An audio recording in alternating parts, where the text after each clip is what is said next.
Hello friends, मैं हूं आपका दोस्त असीमानंद और आप देख रहे हैं आपका अपना यूट्यूब चैनल हमारी बगिया। दोस्तों, हमारी बगिया में आज मैं जिस फूल को लेकर के आया हूं वो है अपराजिता।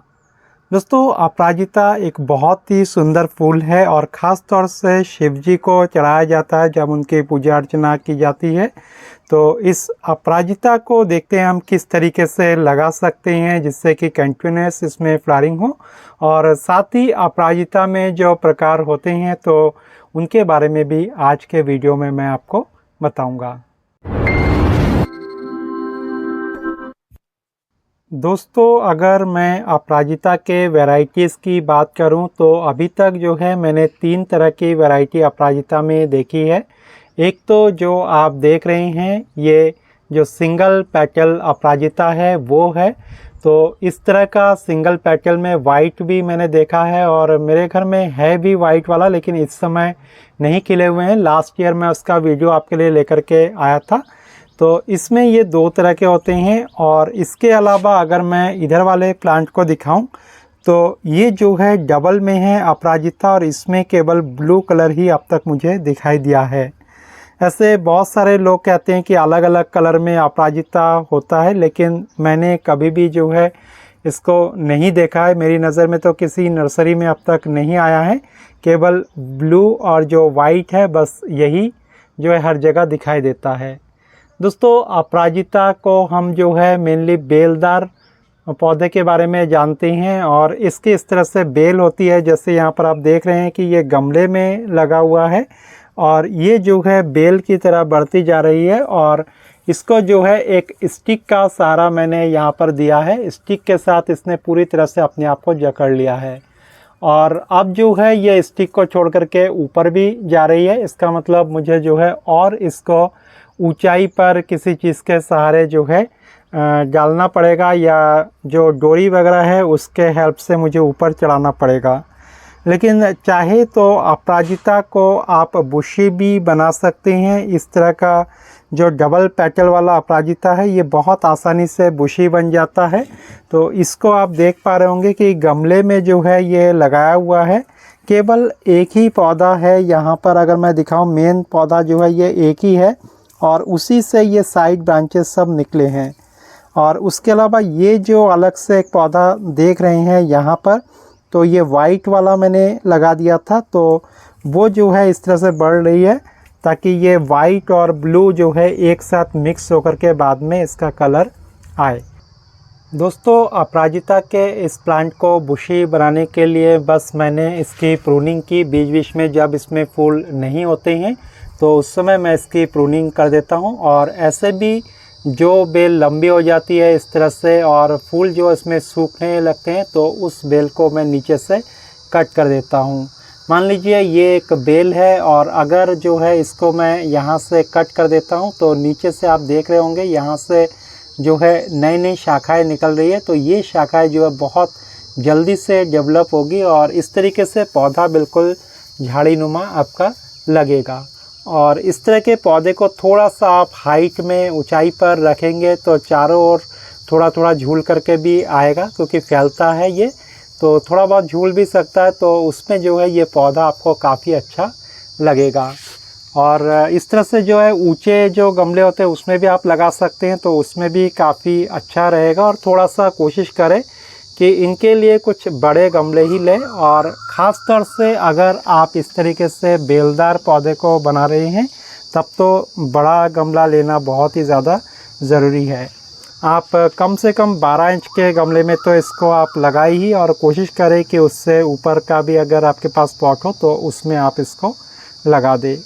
दोस्तों, इसकी जो सॉइल होती है उसमें आप 35 to 40% जो भी वर्मी कंपोस्ट है या गोबर की पुरानी खाद है तो उसका यूज़ करें। बाकी आप नॉर्मल गार्डन सॉइल का यूज़ कर सकते हैं। और चाहे तो 10% आप लकड़ी का बुरादा या रेता मिला सकते हैं, जिससे कि जो मिट्टी है वो काफ़ी भुरभुरी हो जाएगी और ड्रेनेज भी अच्छा रहता है रेता मिलाने से। और इस समय जैसे गर्मी है तो इस समय अगर लकड़ी का बुरादा थोड़ा सा मिला देते हैं तो पानी को भी वो ऑब्जर्व करके रखता है, तो इससे भी जो है पौधा काफ़ी अच्छा चलता है। और इस तरीके से शुरू में एक बार लगाने के बाद पौधा जब ग्रोथ लेना शुरू करे 1 महीने बाद से आप इसमें लिक्विड फर्टिलाइज़र डालना शुरू करें। बहुत काम का होता है लिक्विड फर्टिलाइज़र। इसमें जो है घरेलू लिक्विड फर्टिलाइज़र जैसे प्याज के छिलके का लिक्विड फर्टिलाइज़र, केले के छिलके का लिक्विड फर्टिलाइज़र, सब्जियों के छिलकों का, और जो भी फल फ्रूट आपके घर में हैं तो सभी चीज़ों के लिक्विड फर्टिलाइज़र आप बना सकते हैं।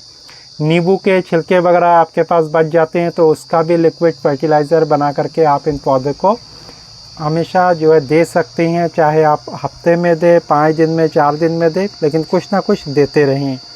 अगर आप ऑर्गेनिक उपाय से ये सारी चीज़ें देते रहेंगे तो पौधा जो है कंटिन्यूस फ्लावरिंग करता रहेगा। और कई लोगों को इस तरह की चीज़ें पसंद नहीं होती तो रासायनिक चीज़ का भी वो यूज़ कर सकते हैं। जो पोटाश होता है वो फूलों को लाने में काफ़ी हेल्पफुल होता है, तो उसके लिए ब्लैक पोटाश, लाल पोटाश दोनों आते हैं मार्केट में। तो ब्लैक पोटाश आप यूज़ करें, वो ऑर्गेनिक होता है, तो उसको आधा चम्मच आप अपने पौधों में दे सकते हैं। इसके अलावा आप जो है महीने 2 महीने में आधा चम्मच DAP चाहे तो डाल सकते हैं। DAP या NPK कुछ भी जो है डाला जा सकता है मिट्टी में। और मिट्टी को हमेशा निराई गुड़ाई करके रखें, साफ़ सुथरा रखें। इसके अलावा दोस्तों एक चीज़ और होगा फूल लाने के लिए। एक तो ये कि ये जैसे फूल आपके सूख रहे हैं होने के बाद, तो इस तरह के फूलों को आप तुरंत ही जो है इस तरह से तोड़ दें और पौधे को हमेशा जो है साफ़ सुथरा रखें। और जो इसके ब्रांचेस है उसको आप प्रून भी कर सकते हैं, ऊपर से जो है पिंचिंग इस तरीके से आप कर सकते हैं। अगर पिंचिंग करेंगे तो किनारे से और नए ब्रांचेस निकलेंगे जिसमें कि फूल भी ज़्यादा होंगे। और दोस्तों ये जो मैंने आपको कहा कि ये सूखे फूल हटा दीजिए, तो सूखे फूल हटाने से भी नए फूलों को ज़्यादा एनर्जी मिलती है। और इसके अलावा दोस्तों इस तरह के जो बीज है वो बनते रहते हैं पौधे में, तो ये बीज जो है आप बिल्कुल बनने ना दें।